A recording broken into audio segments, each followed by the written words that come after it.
குறித்த போதைப் பொருட்கள் 4 படகுகளில் இலங்கை கடற்பரப்புக்குள் கொண்டுவரப்பட்டுள்ளதாக சிரேஷ்ட போலீஸ் அதிகாரி ஒருவர் தெரிவித்துள்ளார். குறித்த படகுகள் கரையோர தொடர்பாடலை துண்டித்து கடற்கரைக்குள் நுழைந்துள்ளமை விசாரணைகளில் தெரியவந்துள்ளது. போதைப்பொருள் கடத்தற்காரர்கள் பாதுகாப்பு படையினரின் சோதனை நடவடிக்கைகளுக்கு பயந்து போதைப் பொருளை கடலில் கைவிட்டு படகுகளில் திரும்பியுள்ளதாகவும் போலீசார் கூறியுள்ளனர்.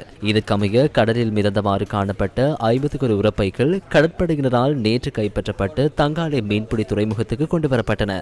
குறித்த உரப்பைகளில் இருந்து 856 கிலோகிராம் போதைப்பொருள் கண்டுபிடிக்கப்பட்டுள்ளது. இவற்றில் 670 kilogram ice, 156 kilogram heroin, 12 kilogram ஹஷிஷ் போதைப்பொருள் காணப்பட்டதாக போலீசார் தெரிவித்தனர். கடற்படையினர் போலீசார் இணைந்து இந்த சுற்றி வளைப்பை முன்னெடுத்திருந்தனர்.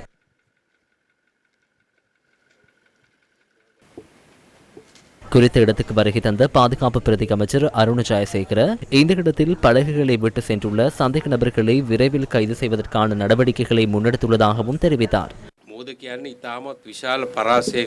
கடல் என்பது மிகப்பெரிய பரப்புடைய பிரதேசமாகும். அதனூடாக போதைப் பொருட்களை கொண்டு வருவது, அதனை கைப்பற்றுவது மிகவும் சிரமமான விடயம். கடற்படையினர் விசேடமாக போலீசாருடன் இணைந்து இந்த நடவடிக்கையை வெற்றிகரமாக முன்னெடுத்துள்ளோம். கொண்டுவரப்பட்டுள்ள தொகையை பார்க்க முடிகின்றது. அவை இந்த நாட்டுக்கு வந்தால் எவ்வாறான அழிவு இடம்பெற்றிருக்கும். கடற்பகுதியில் முன்னெடுக்கப்பட்ட விசேட சுற்றிவளைப்பின் போது போதைப் பொருள் வர்த்தகர்களினால் கைவிடப்பட்ட நிலையில் இந்த உரப்பைகள் கண்டறியப்பட்டன.